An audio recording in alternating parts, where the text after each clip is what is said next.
the attack on January 6th was not a one-off. It did not materialize out of the blue.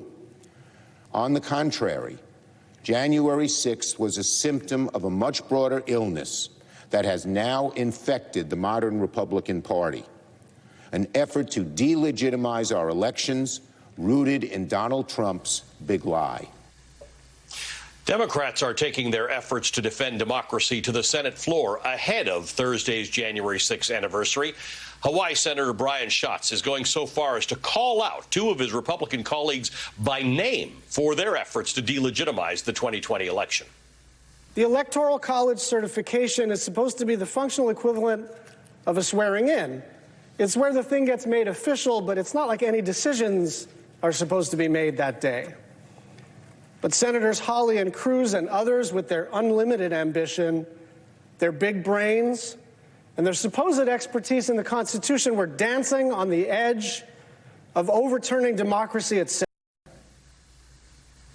With us tonight, David Plouffe, former Obama campaign manager and senior advisor to the president, and Michael Steele, former chairman of the Republican National Committee, former lieutenant governor of Maryland. He's the host of the Michael Steele podcast. Good evening to both of you. Thank you for being with us. It's good to see you, friends. David, let's talk about this. There is a split focus in the Senate right now. We're talking about, Chuck Schumer's talking about holding a vote by Martin Luther King Day on changing the rules of the Senate, eliminating the filibuster, which seems like a much bigger thing than changing the rules of the Senate. But there's also, there are a number of Democrats who are talking about bringing back, Build Back Better, and getting this done. We've heard from Joe Manchin about it. We've heard from the White House about it. Where should the focus be right now? Well, there's no reason that they both can't get done. I think that the energy right now, because of all the attention around January 6th, Schumer's laid out the deadline, or at least a loose deadline, of MLK Day. That seems to be next on deck.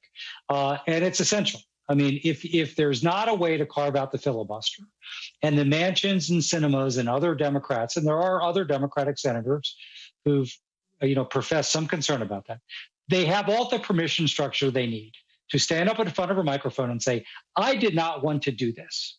But what's clear is when we look down the road to January 6, 2025, if we don't act in the Senate, we're going to have another insurrection, another coup, and that won't be successful, and democracy will end. So get that done, protect our democracy, secure that, and then I think they're likely going to be able to come together to pass I don't even think it's much scaled down, but a narrower, maybe slightly less expensive Build Back Better bill. The important thing there is to begin to talk to the American people about what's actually in it and who's going to benefit, not how much it costs and whether you can get 50 votes. So I think it's essential to do both of those things. It is an election year, so Washington, at least from a legislative standpoint, is not going to be supremely busy. So you've got plenty of opportunity over the next 60 or 90 days to get both of those done.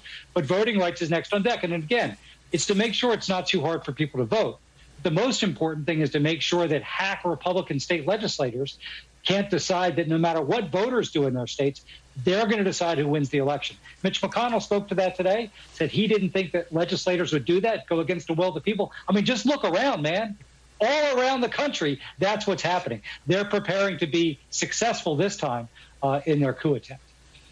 Michael, let's talk about that. Mitch McConnell told reporters earlier today, quote, we anticipate, based on what the majority leader has said, meaning Chuck Schumer, that he's going to try and break the Senate, break the legislative filibuster to make some kind of narrow exception. There is no such thing as a narrow exception. Michael, I would say that many people have not given much thought to what the exceptions should be to the filibuster, but we've come up with a few this year: voting rights and abortion. How should the average person, how do you think about it? Well, hell, they made an exception when they raised the debt ceiling.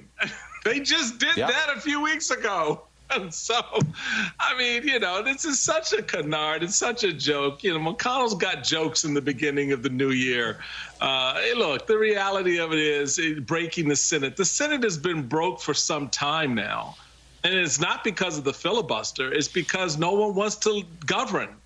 No one wants to legislate. Everyone wants to do politics 24/7. Gotcha. Raise money, stir up the base, win an election, and then do nothing again.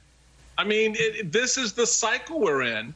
So, look, if the Democrats can get their collective act together and focus on the most important thing in front of us, It's not Build Back Better. It's not infrastructure. It's the damn vote. And if you figure that part out, and you say, look, for the sake of everything that's important to to the underlying and the underpinnings of this democracy, that we're going to do this, then do it. You'll have the American people behind you. Don't worry about the child, the crazy guy in the corner screaming and talking to himself. Focus on what the American people need right now in front of them to be done. And then once you do that thing, the other pieces will begin to fall in place politically. Because to David's point, the calendar, the clock, the politics will all dictate what happens after that. And trust me, the Democrats will be in a better position to create the kind of narratives to at least engage in a fight that they could have a chance of winning in terms of keeping the House this November than where they are right now. And this is an important point. David and Michael are staying with us. When we come back, we're going to talk about how understanding and getting to the bottom of what happened almost a year ago on January 6th affects what's going to happen in the midterm elections and in 2024 when the 11th